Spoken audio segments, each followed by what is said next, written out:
Hey everybody, welcome to another episode of the Social Guy Podcast, where we talk about all things interpersonal communication. We'll help you have better relationships with your friends, your family, your coworkers, and how to up your conversational game.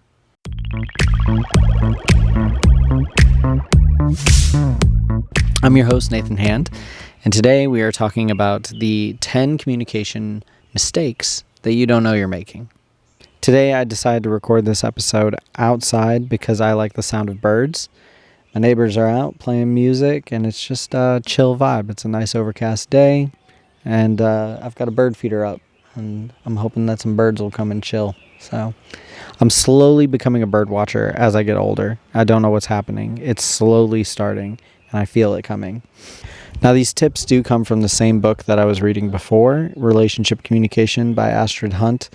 But a lot of these can be translated into other relationships other than a romantic relationship. They can be used in your family life, your coworkers, your work life, and things like that. So even if you're not in a relationship or listening to this for that reason, definitely pay attention to these and make sure that these are mistakes that you're not making. Be sure as we go through these 10 mistakes as well that you're being very open-minded. Try to look at yourself from an objective point of view and think to yourself, am I doing these things?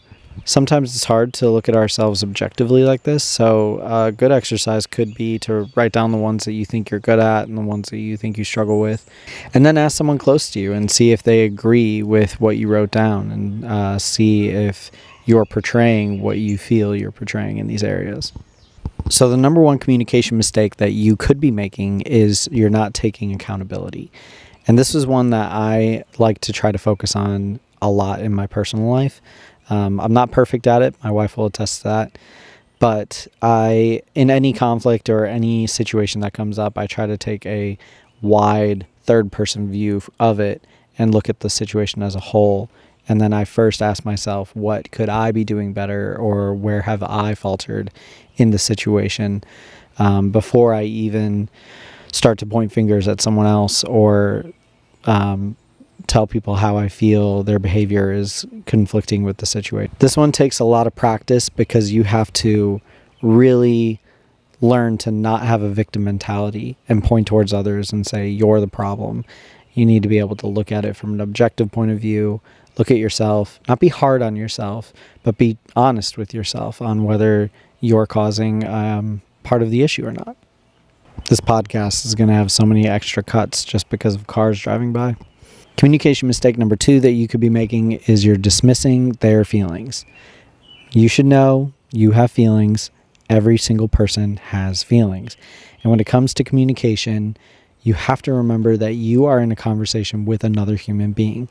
They have feelings just the same way that you do, and they feel a specific way about the topic that you are discussing, or maybe the conflict that you are having. Always take the time to try to put yourself in that person's shoes and understand where they're coming from. And if you don't know what they're feeling, or you don't understand it, the best way to find out is to just ask. Ask them what they're feeling in that moment. Be open and try to understand what they're saying and not dismiss or reject their feelings. Communication mistake number 3 that you could be making is you're using abusive language. Now, this doesn't mean that you're cussing up a storm or you're an emotionally abusive person per se, but you're in a conflict or you're in a conversation and you're belittling another person to elevate yourself. I feel like when I struggle with this the most is when I feel defensive and then I start to just kind of ramble and feel like I need to protect myself or my standing in the situation, which is something that I'm working on. But if you can look at yourself objectively, think about the last time that you hurt someone's feelings. What did you say? Should you have said it? Could you maybe have talked slower or taken a step back and collected yourself before you continued that conversation? This one's really simple. Communication mistake number 4 that you could be making is yelling. This one can relate all across the board, but I feel like the 2 main areas is probably relationship and children. Children have a way of getting under your skin and doing things that just irk you over and over again. And you get to the point where you just need to yell and you feel like you have no other alternative. In any relationship, yelling is an extremely aggressive tactic that is aggressive, and it's used to dismantle your opponent in the situation, and it only elevates the level of conflict. It's not good for anyone. So take a step back and think about, are you yelling too much? And if you are, how can you take a moment or a beat or a breath before you yell and calm down and approach the conversation from a calm demeanor? This next one is kind of a sneaky one. Number 5 is you're always conceding or you're being overly apologetic. We talked about in the first step, taking accountability is a really big part of healthy communication, and it's one of the mistakes that you can make. But you could swing in the opposite direction, and you could always be taking accountability, even when it's not your fault. Saying I'm sorry is a great thing to do, especially when you actually have something to apologize for. But there is such a thing as over-apologizing and just using I'm sorry as a get-out-of-jail-free card. Or if you're just using it as a way to concede and be submissive, then you're not in a 50-50 relationship. You are just taking a back seat to whatever the other person says. Try to make sure that you're not being too submissive and letting someone walk all over you. This next one is a big one in our house, and I'm trying to work on it with our kids. But number 6 is throwing around absolutes, using words like never and always when they are not accurate. An example that I have with our children is they get upset that they don't get a toy or something like that, and they say, "You never buy me new toys," or "You always say no." And those things are just not true. And I have to help them take a step back and think about, okay, let's look at this from an objective point of view. Do you actually never get toys? No? Then why'd you say that? Because you're hurt, because you're wanting to show your emotions, and you're doing it in an unhealthy way. And it can easily hurt someone if you are in a relationship and you are talking to your significant other and you say, "You never give me any of your attention." That's not true, and you know it's not true, but you're setting this stage where that person can now have these unhealthy conversations internally with themselves and start to feel bad about themselves, and then they feel like they want to get defensive as well in the situation. So try to avoid using absolutes unless it is true. A wise man once said, "Only the Sith deals in absolutes." So don't be a Sith. Number 7 is a tough one for me. I kind of have a hard time getting my head wrapped around it, but it's you're being too honest.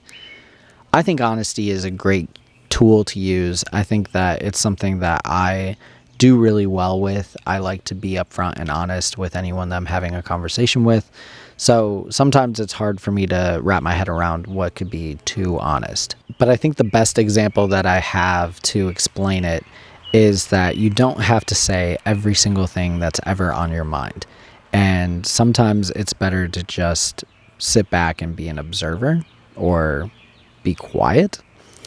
And there are times that honest comments, even if you feel they're honest, maybe they're not one of those absolutes that we've talked about. Maybe it's not 100% true and it's your opinion, and it doesn't need to be shared in that moment.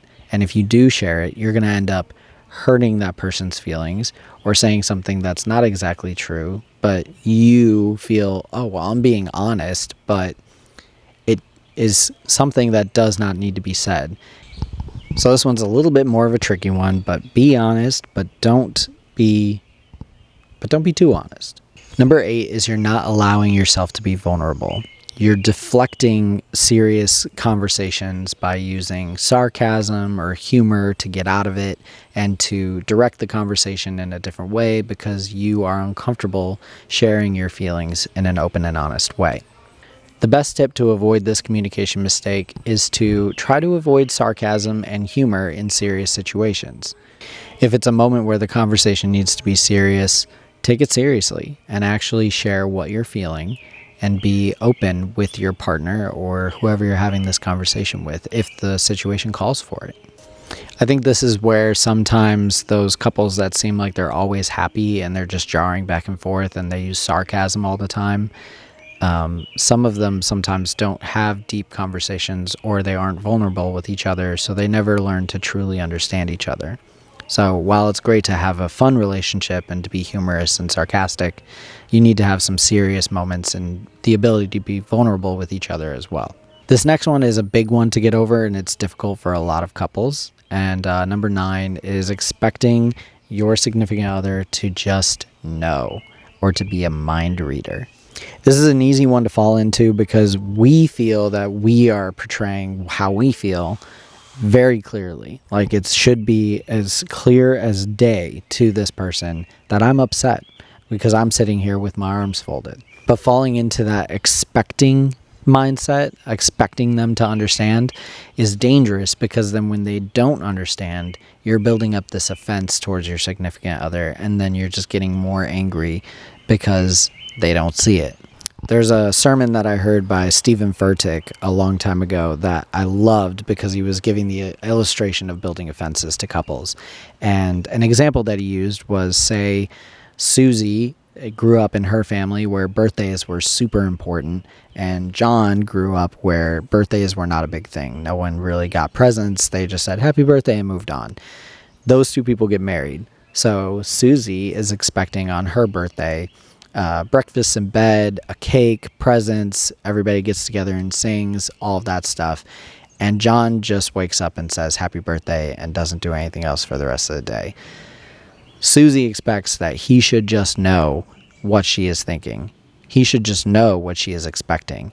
And when she doesn't receive that, she starts to build an offense. Or he used an actual fence post and then built it over the course of all these little things. And then they had a wall built between them. I love that example. I think it's great. I think it's a perfect illustration of what building offenses can create and what expecting your partner to know what you're thinking can cause. So remember that your partner is not a mind reader, and that you need to express what you are feeling to them if you want any reciprocation. Okay, so it's starting to rain, so I got to finish this up. But number 10, the last tip, is attacking your partner and not the situation. If you are asking your partner to go pick up groceries and your partner doesn't bring groceries home, and you attack them and say, you never remember to do what I ask. You're using an absolute, which you shouldn't do. And then you're also attacking your partner and not the fact that they didn't go get groceries. You can simply just say, I really wish you would remember to pick up the groceries. Or, the groceries were really important and I was really expecting you to pick them up because I asked and you said you would. Remember, whoever you're talking to, and this could probably be really relevant in a work situation, is that they are situations that need to be dealt with, not the person that needs to be dealt with. In most cases, there are times where someone is a repeat offender of a specific situation, and you do need to have that conversation. But if it's a one-off or a situation where you're just frustrated about something not being done or something being done, remember to discuss and conversate and attack the situation together as a unit instead of attacking your partner. Let them know you're on their side. Okay, so how did you measure up? Out of the 10 mistakes that you could possibly be making, how many of them are you making? How many of them could you work on? How many of them do you feel like you're pretty good at? Take a moment, think about all 10 of them, and be honest with yourself and see, am I making these mistakes? How can I work on this to become a better person, a better partner, a better communicator? And take those steps to becoming a better interpersonal communicator. Work on those relationships, those conversations. Really quick, here's the 10 again, just in a line. Number 1, you're not taking accountability. Number 2, you're dismissing their feelings. Number 3, you're using abusive language. Number 4, you're yelling. Number 5, you always concede and apologize, or you're being too submissive. Number 6, you throw around absolutes, like always and never. Number 7, you're being too honest. Number 8, you're not allowing yourself to be vulnerable. You're using sarcasm and humor in serious situations. Number 9, you're expecting them to read your mind. They should just know. And number 10, you're attacking your partner and not the situation. So take some time and think about all 10 of these. Really write them down on a piece of paper and mark which ones you think that you could work on and which ones you do a really good job with.